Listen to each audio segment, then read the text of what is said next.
As of this time, I think na-share ko na naman sa inyo na kasalukuyang may ginaganap na lamay dito sa amin. Kaya pinut on hold ko muna yung pag-asikaso dito sa aming goldfish box. Siguro after nung libing, magpapahinga lang ako ng 1 day.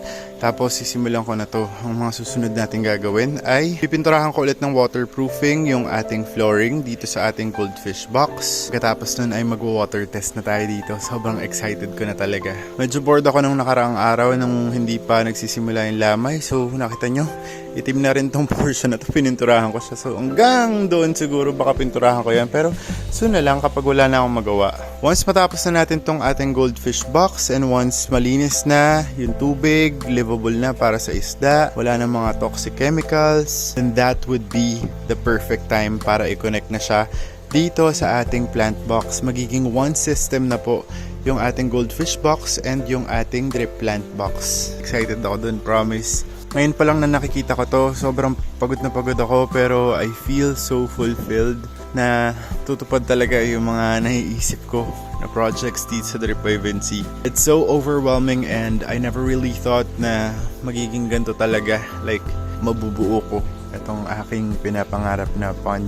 Hi guys, Vince here and welcome back to Drip. With a minimum purchase of 100 pesos, get the sticker of the week plus one random Drip X One Piece collection natin. Add to cart ni Drip, checkout mo na yan. Drip products, let's go! Add to cart ni Drip, checkout na yan. It's been 3 days since nagawa itong ating salamin dito sa ating goldfish box. And I wash down ko lang. Kakatapos lang nung libing nung aking second mom. So ngayon babanlawan ko lang kasi syempre ayaw natin magpintura na mayroong mga alikabok dito sa ating pond. So kailangan natin siyang banlawan para mapadaan na rin ang tubig. Itong ating glass, ayan o. So makikita nyo na napakarami pang alikabok.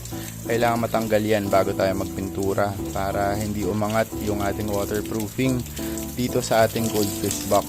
So matutuyo naman to at i-drain ko naman itong tubig na ilalagay natin dito. Ayan o. Oh, sobrang dumi pa niya.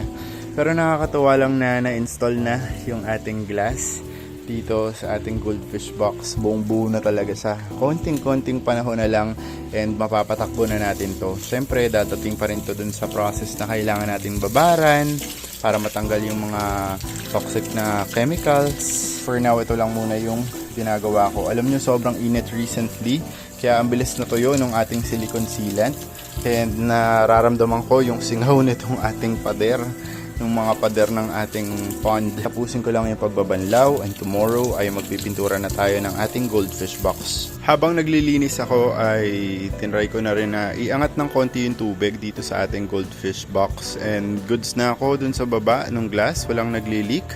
Ayan, hindi ko naman pupunuin kasi sayang talaga yung tubig. Nilagay ko lang yung blocker dun sa area na yun para hindi pupunta yung tubig from the goldfish box to chamber number 1. Tinry ko lang talaga siya, maglilinis lang talaga ako pero okay na ako dyan. Here is a closer look ng ating goldfish box. Ayan na yung tubig. Sobrang taas na, alam nyo naman yung mga ganyang kataas na tubig. Pag tumaas pa yan, nakakatempt talaga swim test.